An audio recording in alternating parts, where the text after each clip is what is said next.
Well, if you're like me, you care about your car, but you're not the biggest fan of having to get work done on your car. This is where Rhoda comes in. Rhoda is a DMV-based auto shop that makes taking care of your car so easy, it feels like magic. Rhoda has a team of best-in-the-business technicians who can service any make and model across any maintenance or repairs and detailing. With over 1,000 Google reviews, Best Auto Shop on Yelp, and Nextdoor awards, your neighbors are loving Rhoda, and you will too. Rhoda is tremendous. You could book any car service online in under 3 minutes. Rhoda offers free towing or valet. Rhoda literally will pick up your car and bring it to the shop in Rockville, Maryland, service the car, and return it to you. Over 80% of Rhoda services are done on the same day on which they're booked. Rhoda offers price matching, honest flat pricing, and financing. Rhoda offers free inspections on your car and shares everything found via video and pictures. Drivers approve only what they want to. Visit Rhoda.com, that's RODA.com, and use the promo code GALDI20 for 20% off any service. That's Rhoda.com, promo code GALDI20 for 20% off any service.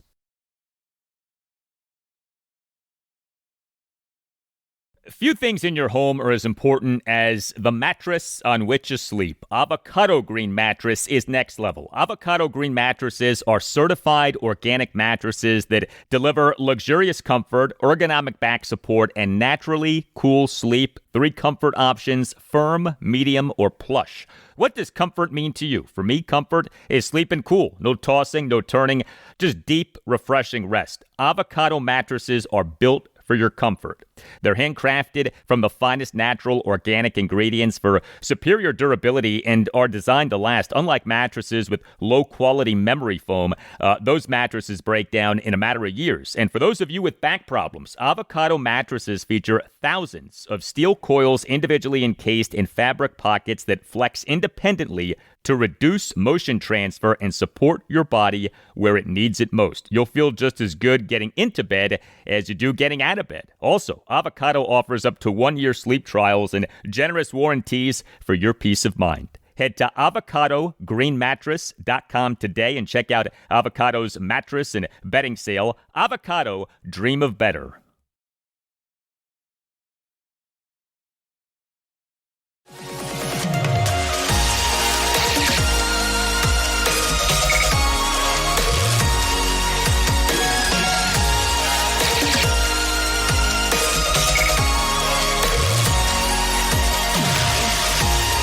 And away we go. Episode 1180 of the Al Galdi podcast. It is Monday, October 20th, 2025. It is 2 months from today that we have the first of 2 games for the Washington Commanders against the Philadelphia Eagles in the NFL's 2025 regular season.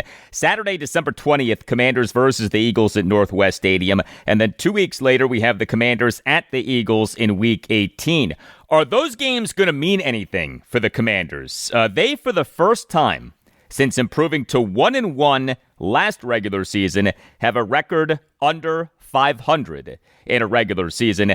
3-4 off an awful 44-22 loss at the Dallas Cowboys on Sunday. Yes, the Commanders on Sunday got doubled up at the Cowboys. A humiliating, pathetic, atrocious loss.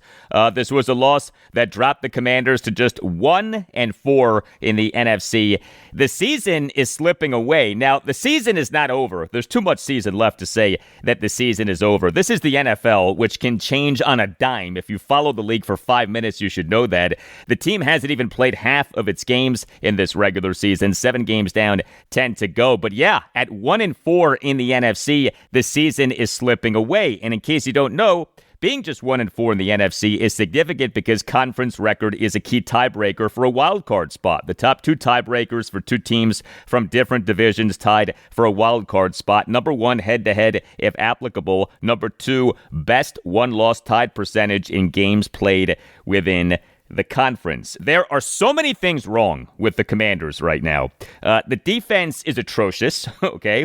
The receiving core and the edge defender core have been ripped by injury. And with the receiving core, you have 2 guys in Terry McLaurin and Noah Brown who are taking forever to get better. And I am sure that these two are working to get better. Like, I don't think that they are, reveling in not playing. But man, are these guys taking a long time to get back.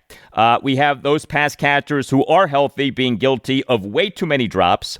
We have a rushing offense that is inconsistent and unreliable. The offensive line commits too many penalties. And the QB1, while he has not been bad, has not been great like he was last season.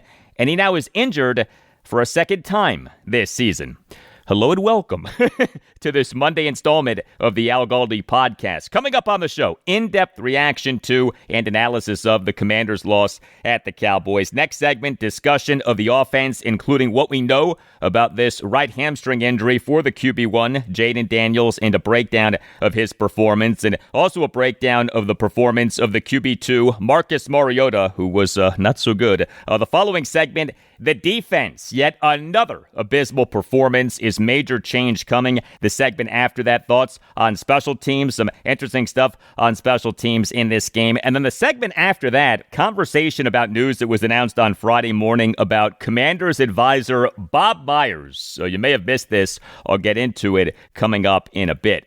Also on the show, I'll talk Capitals. They, over the weekend, went 1-1-0. Friday night, a 5-1 win over the Minnesota Wild at Capital One Arena to give the Caps a 4-game winning streak. But Sunday afternoon, a 4-3 loss to the Vancouver Canucks at Capital One Arena. The Caps lost the first period 3-0. In the second period, trailed 4-0. They then scored a goal in the second period and then won the third period 2-0 to make the game interesting.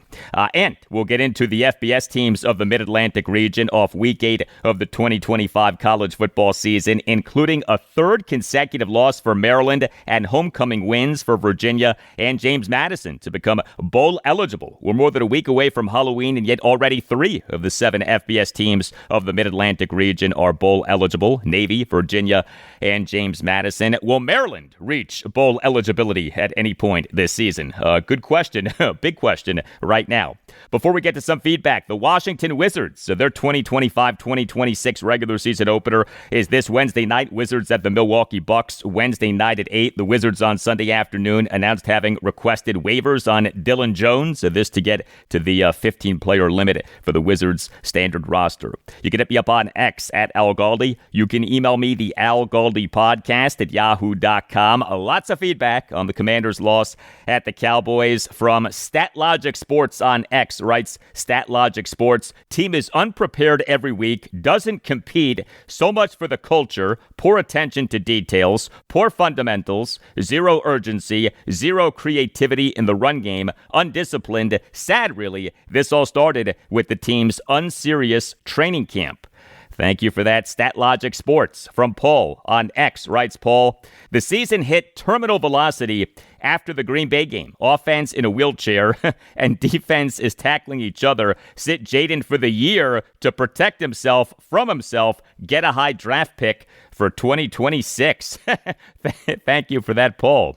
From CeeLo on X, writes CeeLo, strength of schedule plus injuries really hit an apex. Unsure how we judge the season. Thank you for that, CeeLo. Well, the combination of the Commanders being hit hard by injury and the team facing a murderer's row of quarterbacks is hurting this team, no doubt. And, that's the NFL. I mean, that's not to play a violin for the team. That's just to say that is the NFL. Last season, great injury luck and an underwhelming slate of opposing quarterbacks. This season, bad injury luck and a brutal slate of opposing quarterbacks. From Matt on X, writes Matt, last year was lightning in a bottle. This team was in very bad shape after Rivera, and it was masked by JD5. If he isn't firing on all cylinders, you get what you are, a team in very bad shape. Thank you for that, Matt. From Tim on X, writes Tim, I had been worried about losing tiebreakers after each game so far, but tiebreakers aren't going to matter because we are nowhere near wild card worthy, and unfortunately, we may be without our best player entering what is probably the hardest part of the season. Thank you for that, Tim. From DJ Thorne on X, writes DJ, no year-to-year growth, That falls on leadership at every level. Thank you for that, DJ. From Deepak on X, writes Deepak, season is done. Jack Del Rio is still on staff, calling himself Joe Witt. Thank you for that, Deepak. Early detection and treatment of skin cancer save lives. A great supporter of this podcast, Dr. George Verghese. He is one of the nation's premier dermatologists, and operating under his direction is the Mid-Atlantic Skin Surgery Institute of Maryland, which has locations in Waldorf, Maryland, Leonardtown, Maryland, and Lexington Park, Maryland. The Mid-Atlantic Skin Surgery Institute of Maryland focuses on medical skin care, cosmetic procedures, and skin cancer diagnosis and comprehensive care.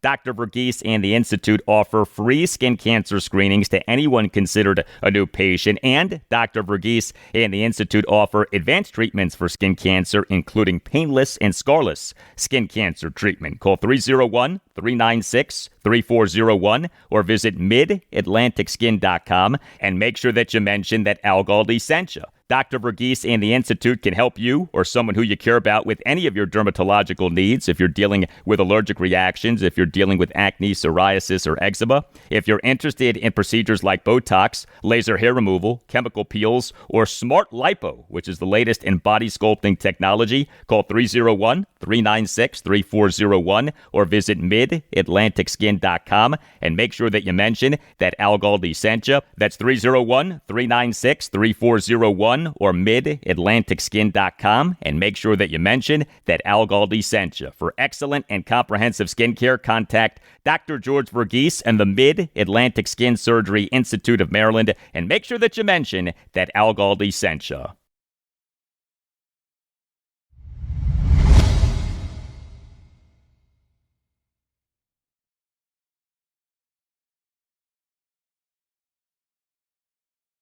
My number one concern for the Washington Commanders going into their 2025 regular season was injury luck. The team in the Renaissance 2024 season enjoyed outstanding injury luck. The way that the NFL works is there almost always is injury luck regression the season after great injury luck. Sure enough, the Commanders in this regular season are getting hammered by injury. Okay, that does not excuse the team being just 3-4. That does help to explain the team being just 3-4.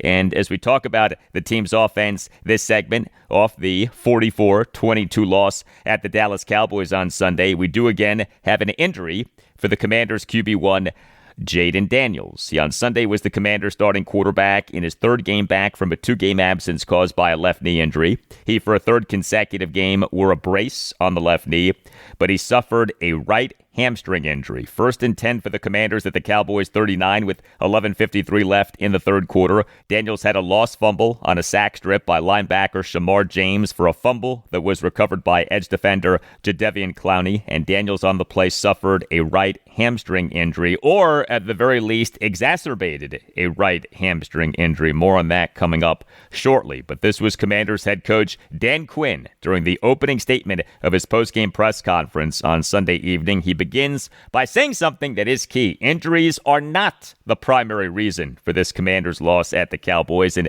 that is true and good for Quinn for saying that. And then eventually you'll hear an update on Jayden Daniels. I think big topic, what I would hit with you and what I also hit with the team, injuries are not the reason that we lost.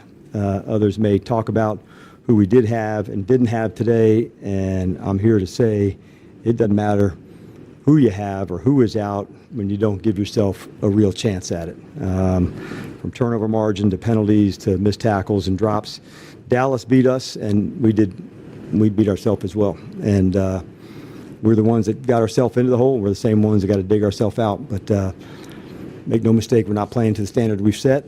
And like I said, dug ourselves into it. And so we're the only ones that will dig ourselves out. I'm sure you guys got questions regarding Jayden. He definitely wanted it back in. He'll get an MRI on his hamstring tomorrow. So I'll have a better update for you when I visit with you guys in the afternoon. I just don't want to say one way or another and not give you accurate info on that. So I wanted to make sure I was clear as we begin. But lots to dig into. And we play again in 8 days. We got a lot of things to get better at. And we're going to work our ass off to do that. All right, so an MRI exam for Jayden Daniels on his right hamstring on Monday. We, during Dan Quinn's postgame press conference on Sunday evening, had this exchange between Commanders insider John Keim of ESPN and Quinn. With Jayden, could he, if the score was closer, would he have gone back in? Did the score have anything to do with him staying out? No. He definitely wanted to come back. But like I said, I'll have a better sense for you guys for tomorrow. I'll just be, guessing, and I don't want to do that. I'm going to give you updates as soon as I can. Okay, so at least according to Dan Quinn, Jayden Daniels not going back into the game was not a function of the blowout nature of the game. And then this was Dan Quinn later during his postgame press conference on Sunday evening on any additional specifics that he could provide on the right hamstring injury. I know it was hamstring. Maybe felt it on the play even prior, but as far as the specific play, I don't have an update for it. I haven't seen the film, but I'll be on with you guys tomorrow, and I'll have a better assessment and give you an evaluation of what it was. Interesting. So, at least according to Dan Quinn, Jayden Daniels may well have suffered the right hamstring injury on the play prior to his final play in the game. Well, look, Jayden Daniels on Sunday prior to getting injured, whenever that happened, was not having some great game. Now, before we go any further, we must first acknowledge what he was working with at receiver. A massively depleted receiving core. The Commanders played this game without their top three receivers. Terry McLaurin, for a fourth consecutive game, was inactive due to a quadriceps injury. Deebo Samuel Sr. was inactive due to a heel injury. And Noah Brown missed a fifth consecutive game due to groin and knee injuries. The Commanders this past Wednesday afternoon, October 15th, announced having put Brown on the reserve/injured list. Your four Commanders receivers who got targets in this game: Chris Moore, Luke McCaffrey, Jalen Lane, and Robbie Chosen. I mean, all due respect to Moore, McCaffrey, Lane, and Chosen, but those guys, not exactly the posse. Daniels completed just 12 of his 22 pass attempts. That works out to a completion percentage of just 54.55. He was victimized by some drops, but he also was inaccurate on a decent number of throws. Daniels threw for $156, but two of his completions totaled 79 yards. Over his other 20 pass attempts, threw for just 77 yards. First and 10 for the Commanders at their 47 with 9:31 left in the first quarter. Daniels had a 44-yard pistol play action rollout completion to Chris Moore, who generated 26 yards after the catch. And Daniels on the play took a quarterback hit. And 3rd and 6 for the Commanders at their 14 with 12:48 left in the second quarter. Daniels had a 35-yard shotgun completion to Jalen Lane on a broken play. 34 of the 35 yards on the play were air yards. So those were two terrific completions, but Daniels' other 20 pass attempts resulted in just 77 passing yards. So that is really bad. He did have one touchdown pass versus no interceptions. 3rd and goal at the 5. Daniels had a 5-yard shotgun touchdown pass to tight end Zach Ertz with 7:38 left in the first quarter. Ertz was wide open at the goal line off Daniels having a ton of time to throw. But how about what happened next? The Commanders went for 2, and I had no problem with that, but Daniels got tackled from behind by cornerback Deron Bland on a pistol read option run on a failed 2-point conversion attempt. Why? Bland was not well blocked by Ertz. A bad moment for Ertz, who also had a drop. Ertz had 3 receptions for 37 yards and a touchdown on 7 targets. In fairness to Ertz, he played despite being questionable for the game due to shoulder and calf injuries. So Jayden Daniels as a runner, 8 carries for 35 yards and a touchdown. 1st and 10 for the Commanders at their 44 with 1:50 left in the second quarter. Daniels had a 14-yard shotgun scramble on which he got out of bounds. That was good. 3rd and 2 for the Commanders at their 43 with 13:44 left in the third quarter. Daniels had a 3-yard shotgun run on which he did a nice job of extending his right arm with the ball for the first down. That was good. And the touchdown run. So 1st and goal for the Commanders at the 1. Daniels had a 1-yard pistol touchdown run with 45 seconds left in the second quarter. This looked like a botched play. Daniels bobbled the snap and then quickly faked a handoff to running back Ja'Cory Krosky-Merritt before running the ball into the end zone for the touchdown. The touchdown capped a nice drive by the Commanders. 7 plays, 68 yards. So the drive took just 1 minute, 11 seconds, and in fact was an instance of the Commanders scoring too quickly, because what happened next? The ensuing Cowboys offensive drive 4 plays, 72 yards, took just 35 seconds, and resulted in a touchdown. Resulted in quarterback Dak Prescott's first and goal 2-yard shotgun touchdown pass to tight end Jake Ferguson with 10 seconds left in the second quarter. The Commanders' defense wilted on that drive. And so even when the Commanders did something right in this game, scored a touchdown in an efficient, quick offensive drive, the Commanders did something wrong because the team scored too quickly on that drive. And so now we wait on the status of Jayden Daniels. And when it came to the QB2 Marcus Mariota, he in this game had problems. So Mariota went just 4 for 10 for 63 yards, no touchdowns, and a pick 6. And he took 2 sacks. The pick 6, the perfect exclamation mark on this game. 3rd and 6 for the Commanders at the Cowboys 38. Mariota took a shotgun snap, and while under duress and attempting to make a hero throw, threw a 68-yard pick 6 to cornerback Deron Bland with 5:31 left in the third quarter. Mariota on the play took a quarterback hit from Cowboys edge defender and former Commanders edge defender Dante Fowler Jr. Also 4th and 1 for the Commanders at the Cowboys 36 with 10:31 left in the fourth quarter. Mariota was way off on a pistol play action incompletion on a pass intended for Luke McCaffrey, who was wide open. Mariota did not look sharp. The good from him was his running. He had 2 carries for 34 yards, 1st and 10 for the Commanders at their 47 with 5:21 left in the third quarter. Mariota had a 25-yard pistol read option run, and on a 1st and 10 for the Commanders at the Cowboys 12 with 3:20 left in the third quarter, Mariota had a 9-yard pistol read option run. Speaking of running, the Commanders' rushing offense for a second consecutive game was a big bust, despite facing a previously porous run defense. We saw this in the 25-24 walk-off loss to the Chicago Bears at Northwest Stadium on Monday Night Football last Monday night, and we saw this in this loss at the Cowboys on Sunday. Commanders running backs, Ja'Cory Crosky-Merritt, Chris Rodriguez Jr., and Jeremy McNichols, they combined for 18 carries for just 67 yards. That was it.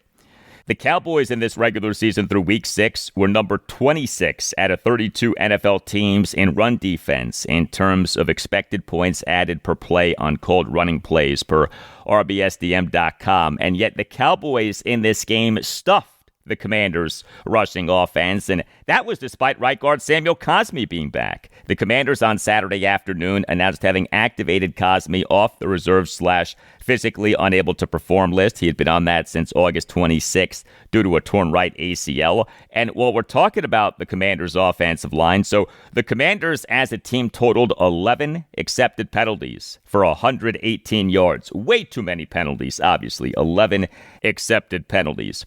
Commanders' offensive linemen committed 4 penalties, including 3 accepted penalties. Cosmi had one of those penalties, 4th and 3 for the Commanders at their 46 with 11:46 left in the first quarter. Cosmi committed a 5-yard false start penalty. And right tackle Josh Connerly Jr., he committed 3 penalties, including 2 accepted penalties, each of which was a 5-yard false start penalty. The Commanders' offense was not good. What is good is Omaha Steaks. My wife and I have an 8-year-old son and a 5-year-old daughter. Many of you know what that is like. So when we want to do something special for dinner, we do still eat in, but we eat in with Omaha Steaks. Omaha Steaks food is so good and appeals to people of all ages, from handcrafted steaks to delicious fall favorites. Omaha Steaks delivers the world's best steak experience. Enjoy USDA-certified tender steaks, juicy burgers, chicken, pork, seafood, plus tailgating favorites like chicken wings, smash burgers, and big deli-style franks. The food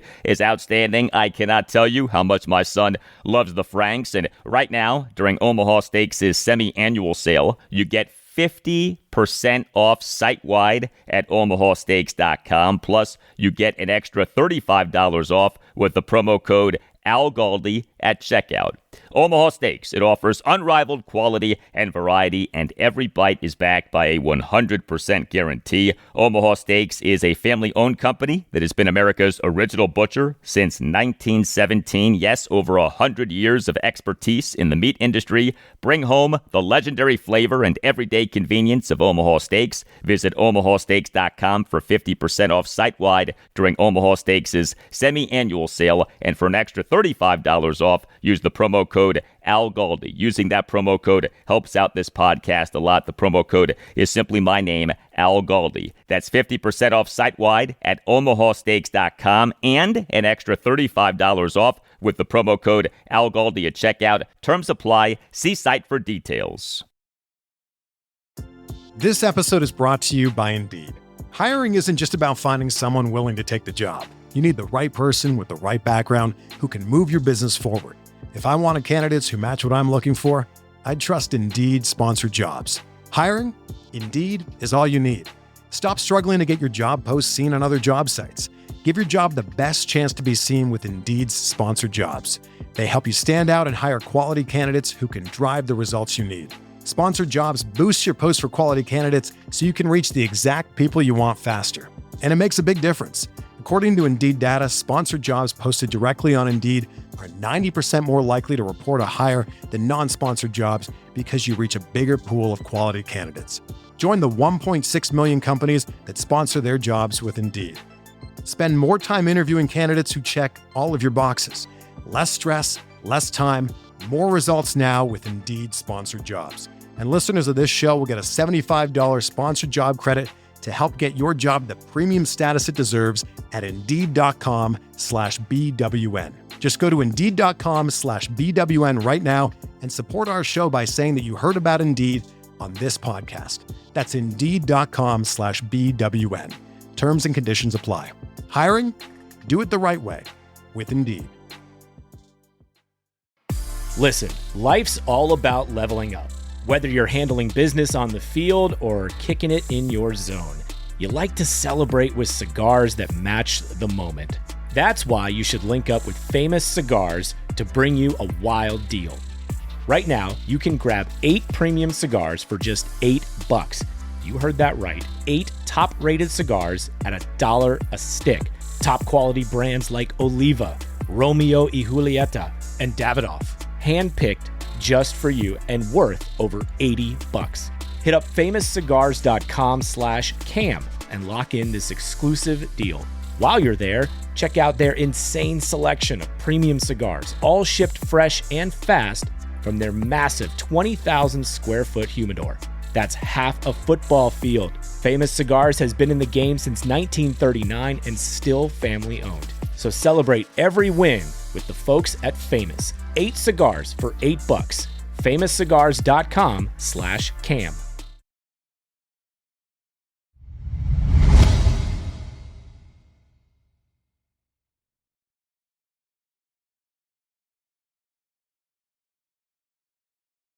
The Washington Commanders defense is an embarrassing mess. And while, yes, the defense has been hit with a good bit of injury, the injuries in no way excuse the defense being as bad as it is. What we all feared would happen on Sunday did happen on Sunday. The defense got eviscerated by the Dallas Cowboys offense, which is elite. You know, what was the case for years in the NFL was that good defense beat good offense. What is the case in today's NFL is that good offense beats good defense. And what we had in the Commanders' 44-22 loss at the Cowboys on Sunday was a great offense victimizing a hideous defense. What we had in this game was the basement scene in the movie Pulp Fiction, with the Commanders' defense playing the role of Marcellus Wallace. And yes, the Commanders' defense got even more injured. One of the best players on the defense this season, former Cowboys edge defender Dorrance Armstrong, he was questionable for the game due to a hamstring injury. He left the game in the first quarter due to a knee injury. Not good. already on the reserve/injured list for the Commanders in terms of defensive players are two edge defenders in Dietrich Wise Jr. and Javonte Jean-Baptiste, in addition to safety Will Harris. A cornerback Jonathan Jones is back. The team on Saturday afternoon announced having activated Jones off the reserve/injured list. But look, whatever the case with the injuries, they don't make acceptable what is going on with this defense. It, in this regular season, has been atrocious in 4 of the team's 7 games. And what happened on Sunday was a new low point. The Commanders allowed the Cowboys to generate 409 total net yards of offense, average 6.6 yards per play, and go 6 for 12 on third downs. The Commanders got shredded by Cowboys quarterback Dak Prescott. He went 21 for 30 for 264 yards, 3 touchdowns, and no interceptions. He had a yards per pass attempt of 8.8. He took 1 sack. He officially had 5 carries for 7 yards. Was anything worse or more symbolic than the 74-yard touchdown pass to CeeDee Lamb? 1st and 10 for the Cowboys at their 26. Cornerback Marshawn Lattimore and safety Quan Martin ran into each other on Dak Prescott's 74-yard under center play action touchdown to receiver CeeDee Lamb with 4:27 left in the first quarter. Lamb generated 37 yards after the catch, but understand, and if you watch the game, you know this, Lamb was open even before Lattimore and Martin comically ran into each other. And how about our guy, our pal, our friend, Marshawn Lattimore? He once again struggled in a matchup with big-time receivers, and he once again had a penalty problem. 2nd and 5 for the Cowboys at the Commanders' 39 with 13:15 left in the first quarter. Lattimore committed a 37-yard defensive pass interference penalty in covering receiver George Pickens on a deep pass in the end zone. And yes, this was a questionable penalty, but Lattimore did take quite a while to get his head turned around soon enough, and he got called for the penalty. In a situation like that, the cornerback, more often than not, is going to get called for the penalty. 3rd and 5 for the Cowboys at their 38 with 1:47 left in the third quarter. Lattimore committed an 18-yard defensive pass interference penalty in covering CeeDee Lamb. The Commanders' secondary is so bad right now, and that isn't just about Marshawn Lattimore. 3rd and 5 for the Cowboys at their 25 with 46 seconds left in the first quarter. Edge defender Jacob Martin got called for a 15-yard roughing the passer penalty due to Dak Prescott's helmet coming off and him being sacked by Martin. That Martin got called for this penalty was ridiculous. Prescott ducked into making contact with Martin to where Prescott's helmet came off. Martin in no way went for Prescott's head, but also on the snap was a declined illegal contact penalty by quarterback Mikey Sainristil. So the play still would have resulted in a penalty. I mean, that right there is so typical of this Commanders secondary. Also, the Commanders' run defense, which had seemed to be improved, was bad for a second consecutive game. The Commanders allowed Cowboys running backs Javonte Williams and Jayden Blue to combine for 26 carries for 145 yards and a touchdown.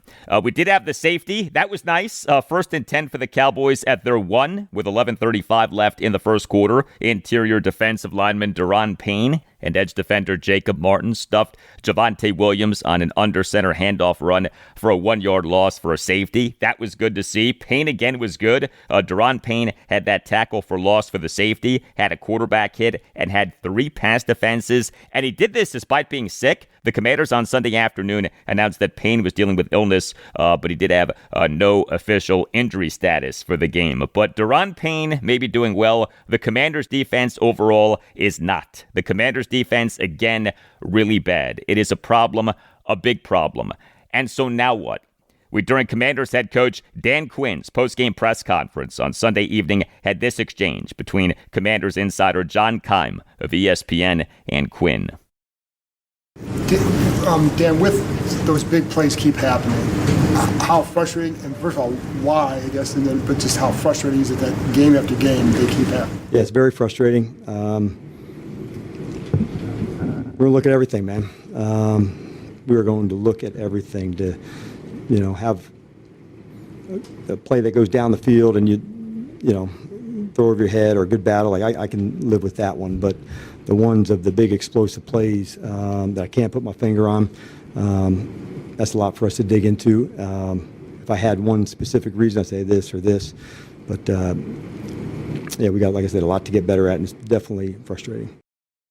So Dan Quinn on the Commanders' reeling defense, quote, "We're going to look at everything," end quote.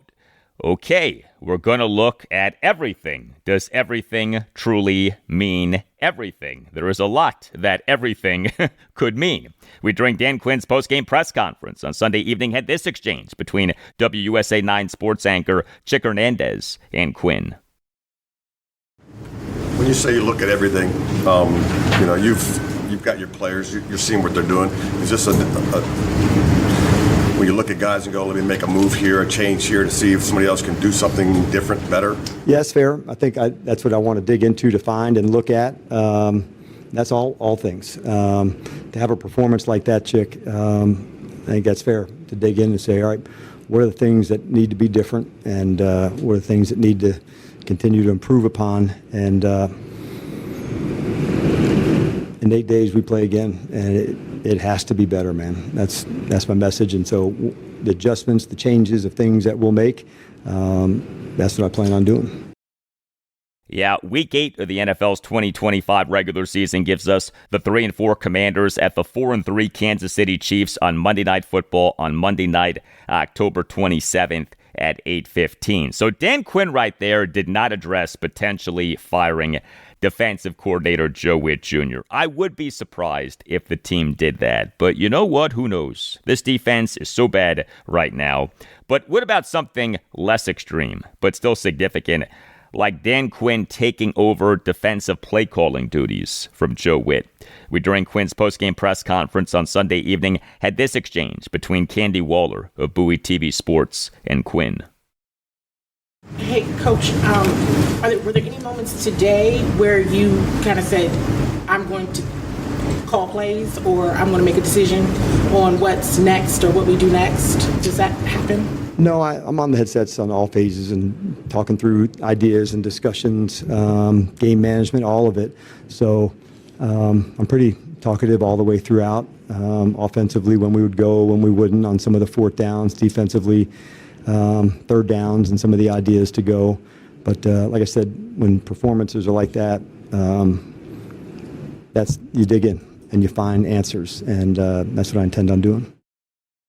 Part of the frustration with the Commanders' defense right now, to me anyway, is that I don't know that there is some, obvious fix, Like, we could talk about bench this guy, play more of that guy, and that's fine. And by the way, that stuff should be investigated, if not pursued.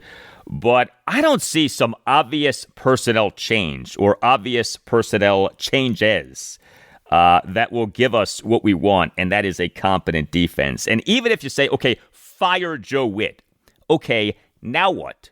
I mean, are you convinced that that's going to make it so that this defense is all of a sudden good or at least decent? There's something important to keep in mind with Dan Quinn, and I brought this up on the podcast a few weeks ago.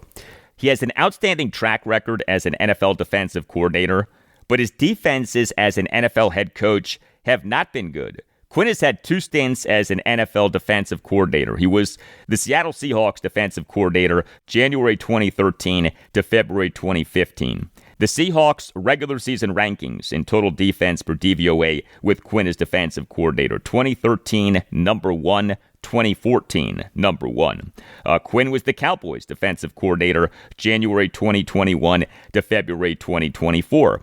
The Cowboys' regular season rankings in total defense per DVOA with Quinn as defensive coordinator: 2021, number 4, 2022, number 4, 2023, number 5. Quinn, in each of his 5 regular seasons as an NFL defensive coordinator, has had a top 5 defense per DVOA. That is sensational. But Quinn, as an NFL head coach, has not had good defenses. He was the Falcons head coach February 2015 to October 2020. The Falcons, over those 6 regular seasons, 2015 through 2020, with Quinn as head coach, never finished higher than number 14 in the NFL in total defense per DVOA. And now we have what we have with the Commanders. We, during Dan Quinn's postgame press conference on Sunday evening, had this back and forth between Commanders insider Nikki Javala of The Athletic and Quinn. When you just look at the collective over these last few weeks for the defense, Is it execution, scheme? Is it coaching? What in your mind is the biggest issue there? Yeah, I wish I could have one thing, because I would say, okay, it's that. And so I think you probably heard me say it over the last year and a half, execution is players and coaches. And so that's what we'll dial into to find, are we putting the guys in the right spot? Are we, digging into the right locations? Like as a coach, you always look, all right, what's the right amount? What's too much? So we got a lot to look into. To have an extra day to go, a good bit of it's going to be about us before we even begin our preparation on Kansas City. 8 days from now, we got a lot of things to improve upon. And that's also why I said it at the beginning, that the injuries are not the reason we lost. If you don't give yourself a real shot at things, to play it right, it just, you can't give yourself a good game doing that. When the score got sort of out of hand in the second half, what were the players' mindset from your view? Still into it? Yes, mad, frustrated, all the emotions that you'd expect when we're not hitting the mark. I like the group. I'm asking them to look at themselves. Where are we at? What do they need to do better? Same thing with the coaches. But it's got to come from ourselves first. But there certainly wasn't a spot on effort or that kind of thing. But in terms of execution and playing to the standard that we want, we're far below those standards that we've set for ourselves. Are you surprised at all, kind of where things are at? Yes, very. So how about that? Dan Quinn, very surprised by how bad things are right now. I think a lot of us are surprised.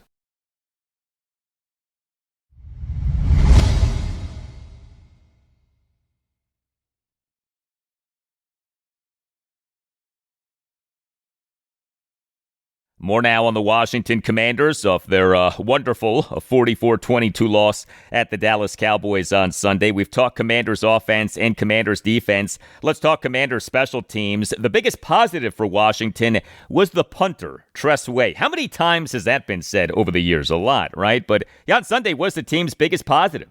Tress Way over 5 punts, averaged 57.2 yards per punt and 52.4 net yards per punt. Excellent numbers. 4th and 8 for the Commanders at their 41 with 11:46 left in the first quarter. Way blasted a 58-yard punt to the Cowboys 1, where the punt was down by safety Percy Butler via him saving the ball from going in the end zone and carefully running right in front of the goal line. Terrific work by Tress Way and Percy Butler on that punt, and the next snap resulted in a safety to cut the Commanders' deficit to 7-2. Is there a better kicker in the NFL than the Cowboys' Brandon Aubrey? What a weapon he is. He went 3 for 3 on field goals. Aubrey connected on a 47-yard field goal with 6:14 left in the first quarter. He connected on a 61-yard field goal with 7:22 left in the second quarter, giving him 5 career regular season made field goals, each of at least 60 yards, the most in NFL history. And Aubrey connected on a 29-yard field goal with 12:45 left in the fourth quarter. He did commit a kickoff out of bounds penalty, but so did the Commanders kicker, Matt Gay.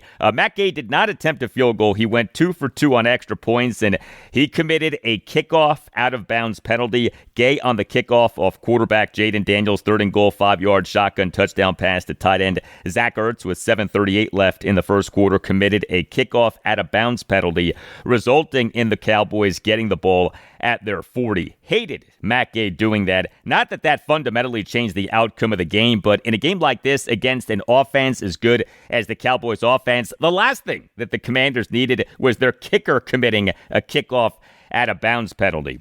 Props to receiver Luke McCaffrey for showing real toughness. He was the Commanders' primary kickoff returner. He over 8 kickoff returns, averaged 26.1 yards per return. He totaled 209 kickoff return yards. Yeah, a lot of kickoff return opportunities in this game for Luke McCaffrey, but he totaled the 209 kickoff return yards despite getting banged up. McCaffrey on the next to last snap of the second quarter got banged up on a 26-yard kickoff return, but he stayed in the game. He was evaluated for a concussion, but was cleared to return, and he went on to have multiple big kickoff returns in the third quarter. McCaffrey had a 30-yard return of the second half opening kickoff kickoff. McCaffrey had a 41-yard kickoff return in the third quarter. Luke McCaffrey has been so good on kickoff returns. Receiver Jalen Lane was the Commanders' primary punt returner. He had just one punt return, which was for 8 yards in the second quarter. And then there were the penalties. So the Commanders totaled 11 accepted penalties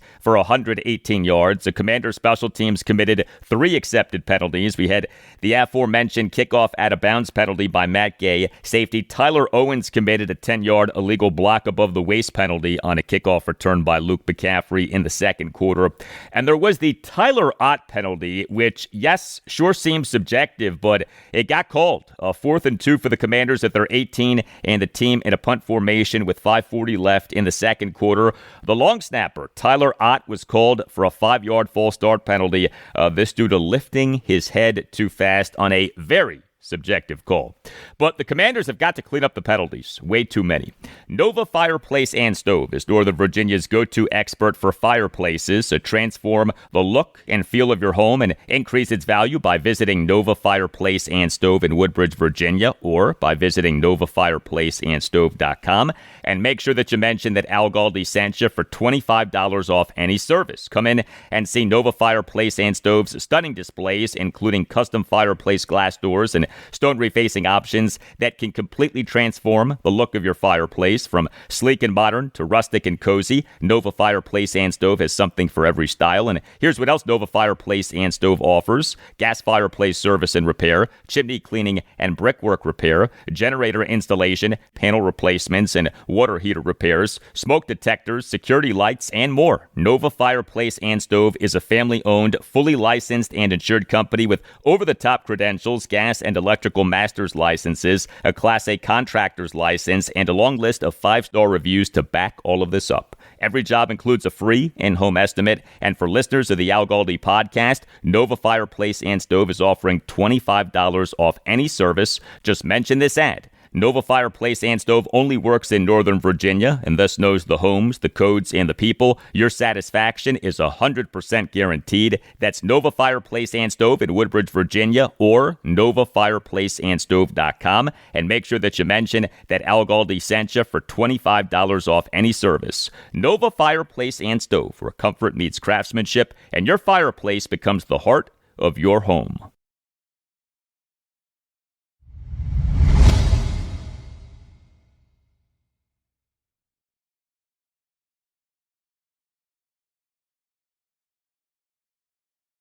There's one more thing regarding the Washington Commanders over the last few days that I wanted to get to. So Commanders managing partner Josh Harris and Commanders limited partner David Blitzer, they're the co-founders and managing partners of something called Harris Blitzer Sports and Entertainment, HBSE. Harris and Blitzer on Friday morning announced the hiring of Bob Myers as president of HBSE Sports. So Bob Myers has not taken a formal job directly with the Commanders, but he has taken a formal job with strong ties to the Commanders. Harris Blitzer Sports and Entertainment was founded by Josh Harris and David Blitzer in September 2017, is the parent company of Harris's and Blitzer's sports portfolio, not including the Commanders. So this is a little confusing, but Harris's and Blitzer's involvements in the ownership of the Commanders are as individuals as opposed to via Harris Blitzer Sports and Entertainment. The portfolio of Harris Blitzer Sports and Entertainment includes the NBA's Philadelphia 76ers, the NHL's New Jersey Devils, the Premier League's Crystal Palace FC, and an investment in NASCAR's Joe Gibbs Racing. And by the way, the greatest head coach in the history of the Commanders franchise, Joe Gibbs, he is a limited partner in Harris Blitzer Sports and Entertainment. But what's especially notable in Bob Myers being named president of HBSE Sports is this, and this comes straight from the press release from Harris Blitzer Sports and Entertainment. Quote, Myers will also continue to support Harris, the managing partner of the Washington Commanders of the NFL, end quote. So Bob Myers is staying involved with the Commanders, though still not with a formal title with the Commanders.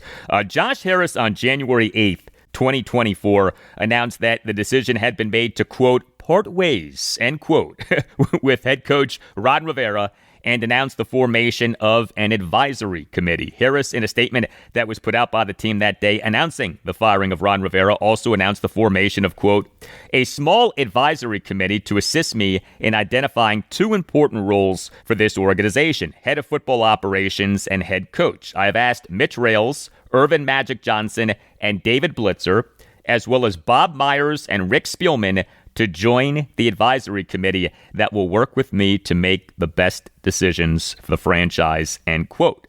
The news of Bob Myers joining forces with the Commanders was a shocker. Nobody saw that coming. Bob Myers was best known for being in the NBA, for having run the Golden State Warriors basketball operations April 2012 to June 2023. The Warriors during that time won 4 NBA titles and 6 Western Conference championships. But Bob Myers is a really smart guy, and he has a really impressive background. He was initially hired by the Warriors as assistant general manager in April 2011. He was expected to apprentice under Warriors general manager Larry Riley for a few years, but Myers was so impressive that he was promoted to GM in April 2012. The Warriors in September 2016 added president of basketball operations to Myers' job title. Also, Myers was a sports agent, this for Wasserman Media Group after interning with super agent Arn Tellem. And Myers played basketball at UCLA. He initially made the team as a walk-on, was part of UCLA's 1995 national championship team. Bob Myers played a big-time role in the Commanders' football operations revamping in the 2024 offseason, a revamping that went quite well, as also from the press release in announcing him as president of HBSE Sports, quote, in 2024, Myers served as an advisor to Harris in the build-out of the organizational infrastructure of the Washington Commanders, including the hirings of general manager Adam Peters and head coach Dan Quinn, end quote. And we since then have continued to see Bob Myers at Commanders games and practices. He is very well regarded. Now, we don't know specifically who and what he has and hasn't advocated for with the Commanders, but we do know that he has been involved with the Commanders, and we now know that he's going to continue to be involved with the Commanders.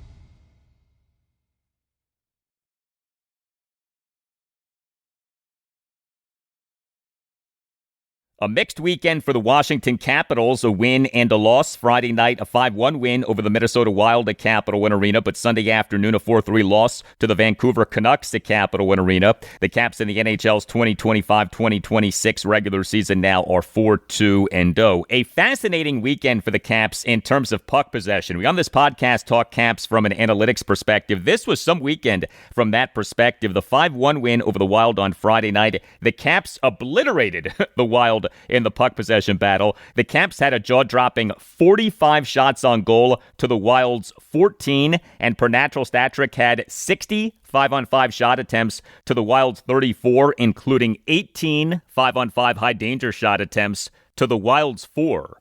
The Caps' plus 31 differential in shots on goal marked the first time that the Caps had a shot differential of at least plus 31 in a regular season game since a 2-1 shootout win at the Buffalo Sabres on December 29th, 2013. The 4-3 loss to the Canucks on Sunday afternoon. The Caps lost despite dominating the puck possession battle over the final 2 periods. The Caps for the game had 32 shots on goal to the Canucks 24, and per natural stat trick had 58 5-on-5 shot attempts to the Canucks 25, including 10 5-on-5 high-danger shot attempts to the Canucks 6. So the Caps' process over the weekend was really good, but the Caps went just 1-1-0. Why? Well, one reason was goaltending. The 5-1 win over the Wild on Friday night, the Caps starting goaltender was Logan Thompson. He was not tested much, but he was fine when he was tested. He stopped 13 of the 14 shots on goal that he faced. The Caps went 2 for 2 on the penalty kill. But the 4-3 loss to the Canucks on Sunday afternoon, the Caps starting goaltender was Charlie Lindgren, and he did not come through. He stopped just 20 of the 24 shots on goal that he faced, including allowing 3 even-strength goals. The Caps went 3 for 4 on the penalty kill. The Caps did score a power play goal in each game over the weekend. The 5-1 win over the Wild on Friday night. The Caps went 1 for 5 on the power play. The 4-3 loss to the Canucks on Sunday afternoon. The Caps went 1 for 4 on the power play as third-line right wing Ryan Leonard scored a power play goal 13:42 into the second period for his second goal in this regular season. Good weekend for Caps top-line center Dylan Strome. The 5-1 win over the Wild on Friday night. Strome scored 2 even-strength goals for his first 2 goals in this regular season. An even-strength goal 17:52 into the first period and an even-strength goal 11:32 into the third period. He also had 2 assists, was tied for number 3 on the Caps with 5 shots on goal and went 11-5 on faceoffs. And the 4-3 loss to the Canucks on Sunday afternoon. Strome had 2 assists and went 10-7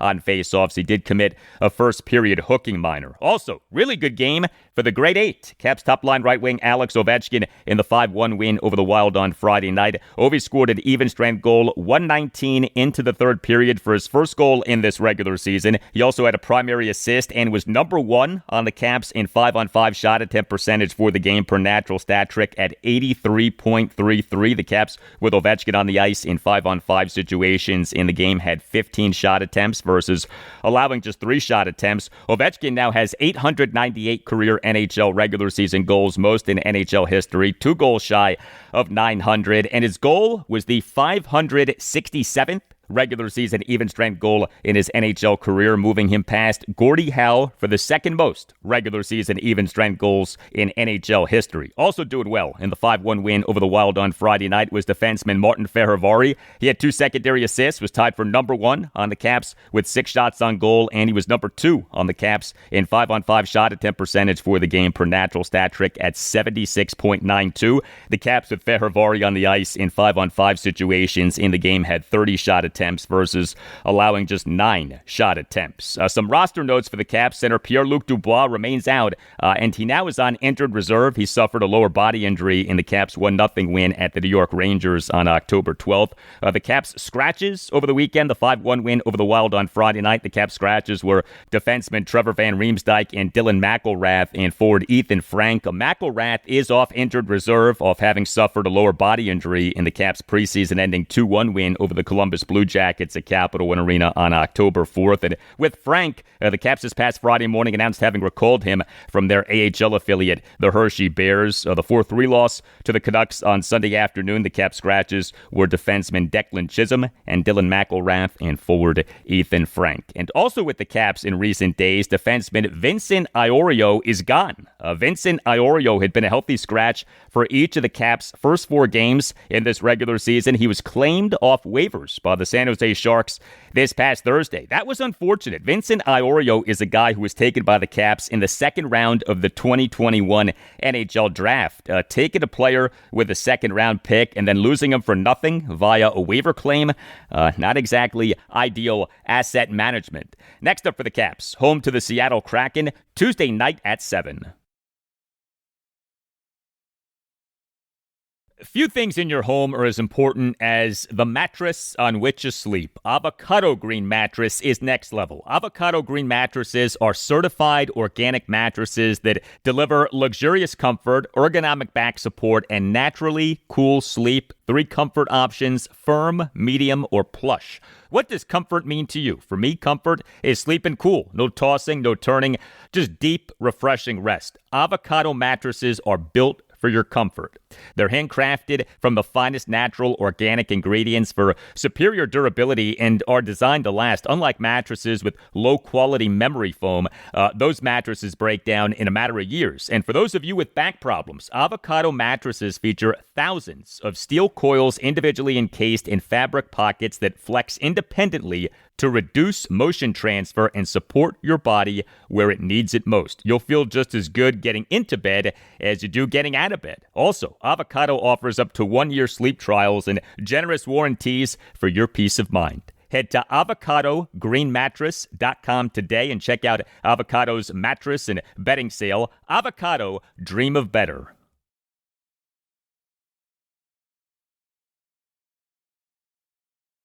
Well, if you're like me, you care about your car, but you're not the biggest fan of having to get work done on your car. This is where Rhoda comes in. Rhoda is a DMV-based auto shop that makes taking care of your car so easy it feels like magic. Rhoda has a team of best-in-the-business technicians who can service any make and model across any maintenance or repairs and detailing. With over 1,000 Google reviews, Best Auto Shop on Yelp, and Nextdoor awards, your neighbors are loving Rhoda, and you will too. Rhoda is tremendous. You can book any car service online in under 3 minutes. Rhoda offers free towing or valet. Rhoda literally will pick up your car and bring it to the shop in Rockville, Maryland, service the car, and return it to you. Over 80% of Rhoda services are done on the same day on which they're booked. Rhoda offers price matching, honest flat pricing, and financing. Rhoda offers free inspections on your car and shares everything found via video and pictures. Drivers approve only what they want to. Visit Rhoda.com, that's RODA.com, and use the promo code GALDI20 for 20% off any service. That's Rhoda.com, promo code GALDI20 for 20% off any service.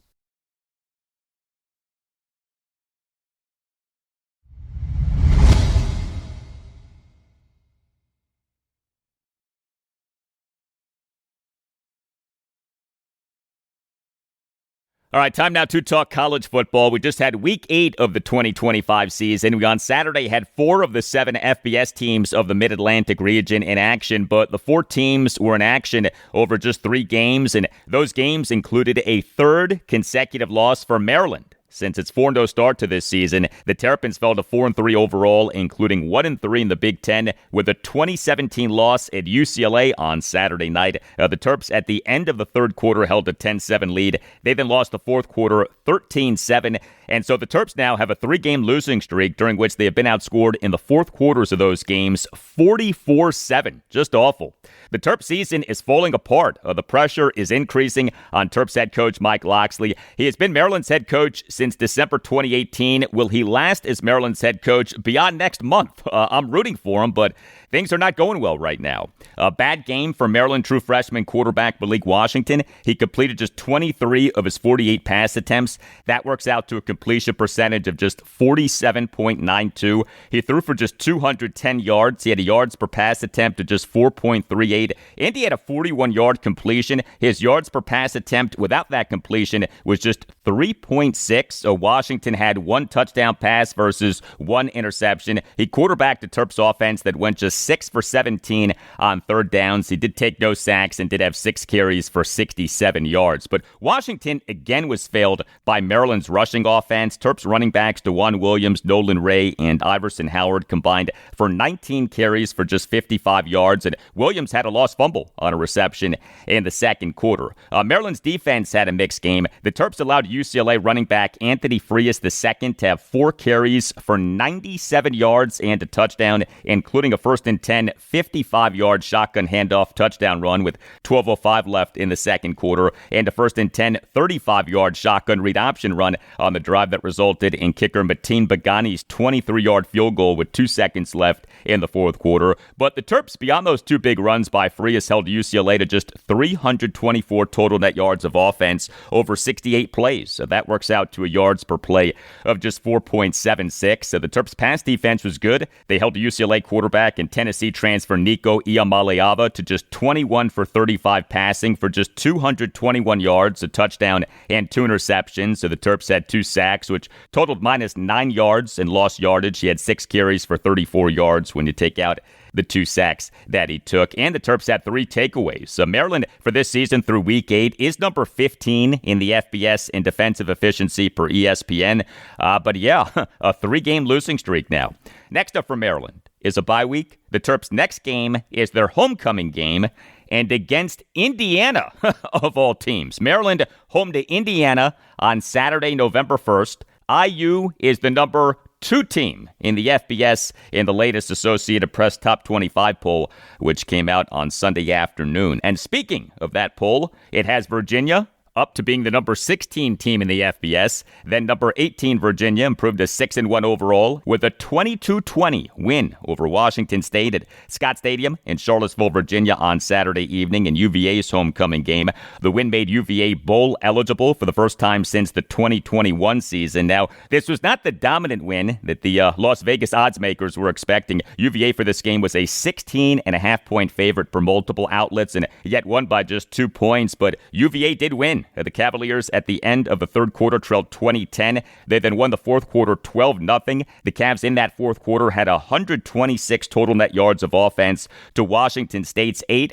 UVA's defense was bad in the first half, but good in the second half. The Wahoos in the first half allowed Washington State to score 17 points and have 37 offensive plays for 252 total net yards of offense. But the Hoos in the second half held Washington State to just 3 points and to just 25 offensive plays for just 74 total net yards of offense. So the Hoos in the fourth quarter that they won 12-0 generated an interception and a safety. The Hoos defense finished with 2 interceptions. UVA quarterback and North Texas transfer Chandler Morris. He had an underwhelming first half, but a good second half. Morris in the first half went just 8 for 15 for just 66 yards, and quarterback to UVA offense that went just 1 for 7 on third downs. But Morris in the second half went 7 for 10 for 113 yards, and quarterback to UVA offense that went 4 for 8 on third downs, including 3 for 5 in the fourth quarter.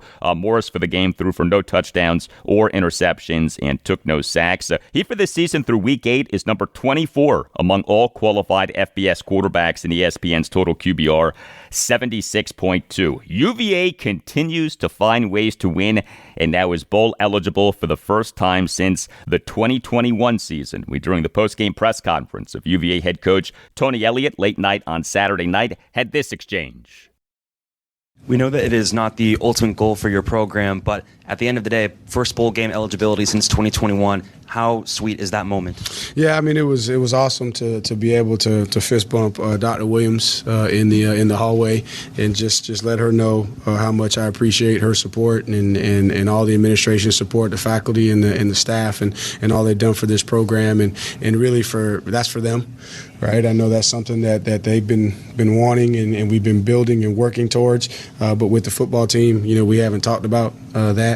To be honest with you, 2 weeks we didn't discuss it, man. We just focusing 1 week at a time, and now we're kind of in a little different situation. Now we're not sneaking up on anybody, right? But this team has big goals, and I think a lot of people may have, especially at ACC Media Days, looked at me like I was crazy when I said this football team is thinking beyond just being bowl eligible. Man, they want to go and compete to see can they, play for the biggest bowl possible, and so far they found a way.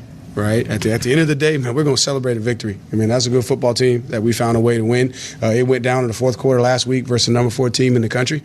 That team's getting better, but at the end of the day, I felt like the team, took a step in the direction of solidifying the belief that it takes to win games, and that's really what you saw in the second half. And we'll go back to work as a staff and as a team. I'm confident of that, of cleaning up all the other stuff. All right, next up for Virginia at North Carolina this Saturday at noon. Tony Elliott versus Bill Belichick in a head coaching clash this Saturday at noon.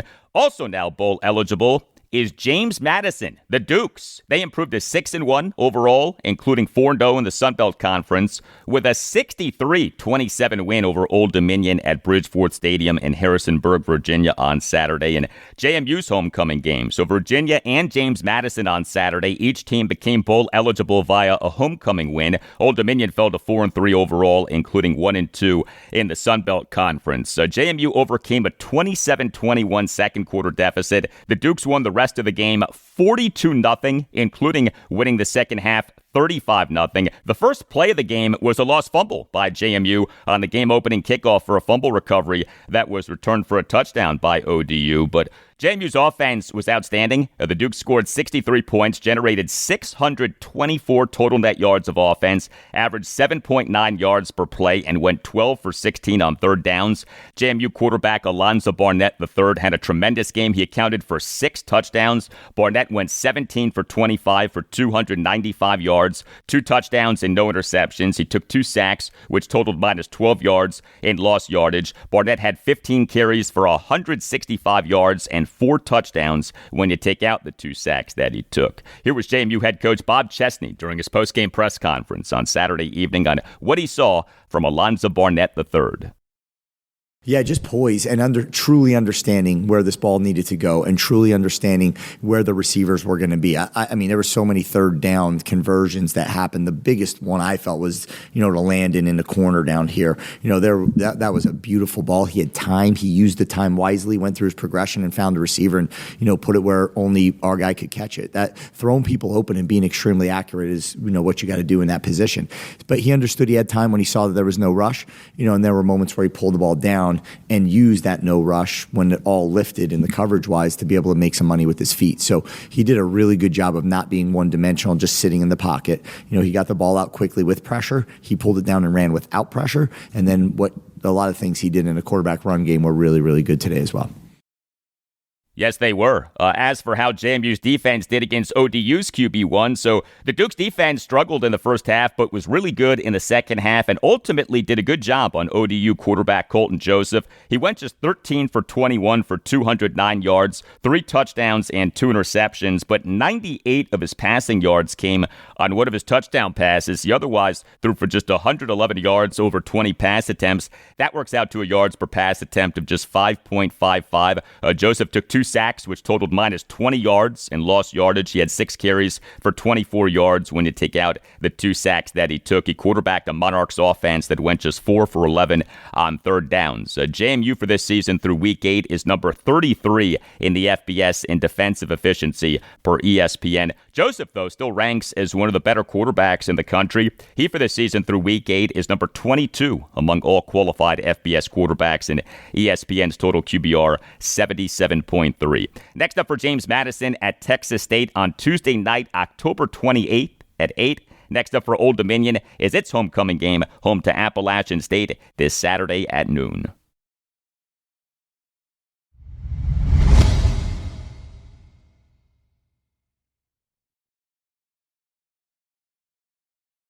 And that'll do it for you and me for now. Keep the feedback coming. You can hit me up on X at Al Galdi. You can email me the Al Galdi podcast at yahoo.com. Tuesday show, episode 1181. We'll have plenty for you on the Washington Commanders as we on Monday have the day after the game press conference of head coach Dan Quinn. Have a great rest of your Monday, and I'll talk to you on Tuesday.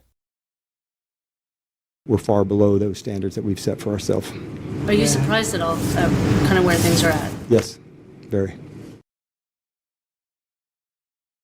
With so many options, why choose Arizona State University? For me, the only online option was ASU because of the quality. Their faculty was really involved with their students and care about your personal journey. The dedication to my personal development from my professors, that's been extremely valuable to me. Earn your degree from the nation's most innovative university. Online. That's a degree better. Explore more than 350 plus undergraduate, graduate, and certificate programs at asuonline.asu.edu.